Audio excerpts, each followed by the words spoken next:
be the same again. இதுக்குள்ள நீங்க வர்றீங்கன்னா நீங்கள் புதிய மனிதர்களாய் செல்வீங்க. ஆமென். உறுப்பு ஏதோ டேமேஜா இருக்கா, அது சரியாகணுமா இல்லை புது உறுப்பு வேணுமா? எங்கள் கம்பெனியில் 2 வசதிகள் இருக்கிறது. ஒன்று பழையதை டிங்கரிங் செய்து தரப்படும், இல்லைன்னா ஸ்பேரை கலத்தி தூக்கி தூர போட்டுட்டு புதிய spare. I am not joking in this morning. I am speaking some supernatural.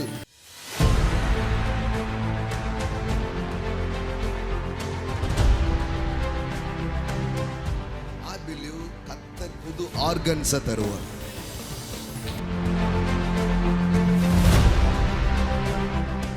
புது உறுப்புகள் மட்டும் இல்ல, புது பொறுப்புகள். பழைய இதே எவ்வளவு நாள் தேய்ச்சிக்கிட்டு இருப்பீங்க. பழைய வேலை, பழைய பிசினஸ், பழைய வருமானம் பழசா அப்படி போகாம கர்த்தர் புதிய உறுப்புகளை மட்டுமல்ல புதிய பொறுப்புகளை உங்க வாழ்க்கையில தருவாரா?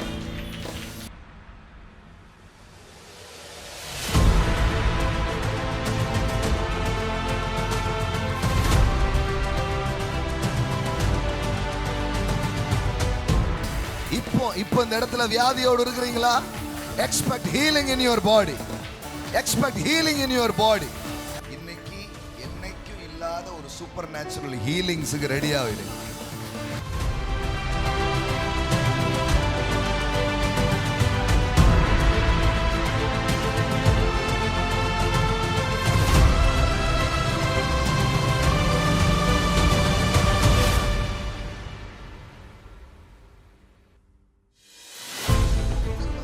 மனுஷனை படைக்கும் போது சில டேமேஜஸ், சில பாதிப்புலாம் அவனுக்கு வருது. அது சில நேரம் தேவன் அதை என்ன பண்றாரு, நம்ம வாழ்க்கையில சுகப்படுத்துறார், சரிப்படுத்துறார்.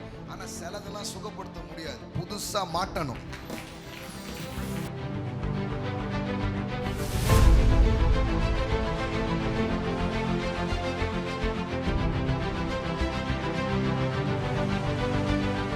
சில பேர் மேல சுகமளிக்கிற வல்லமை. நீங்க வியாதியா இருந்தா கர்த்தர் உங்களை சுகமாக்குவார்.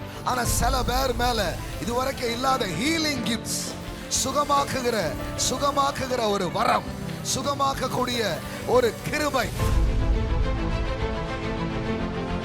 சரீரம் அவருக்கு முக்கியம் தான், சரீரத்தில் ஆரோக்கியம் முக்கியம். அதே மாதிரி இருதயங்களின் காயங்களை வெறும் சரீரத்தில் மட்டும் சுகம் கிடையாது. சிலர் புரோக்கன் ஹார்ட்டோட வந்தீங்க, உங்க இருதயத்தை கடவுள் சுகமாக்கி இருக்கிறார்.